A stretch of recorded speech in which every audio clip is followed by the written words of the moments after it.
Goeiedag, baie welkom by Woordspeel.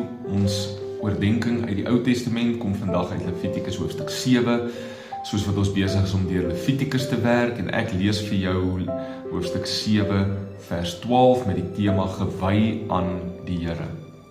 Hy het toe ook van die salfolie op Aaron se kop gegooi en hom gesalf en hom sodoende vir sy werk heilig gemaak.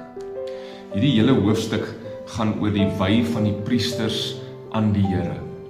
In vers 22 en vers 23 lees ons dat die priesters eerstens gemerk was deur die bloed van 'n lam op die regter oor, die regter duim en die regter groottoon. En dan lees ons dat hulle gesalf word en so vir die Here geheilig word. Derdens lees ek dat hulle 'n toewydingsoffer dan aan God gebring het. En dat dit vir God baie aangenaam was. En hierdie hele toewyding het 7 dae geneem.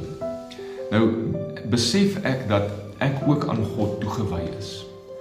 Ek is geroep deur God tot sy familie en sy diens.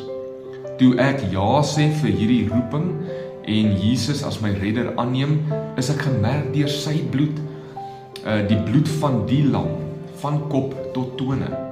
Ek is skoon gewas deur hierdie bloed. Ek is ook gesalf deur die Heilige Gees. Ek is afgesonder vir God se gebruik, bekragtig deur die Heilige Gees.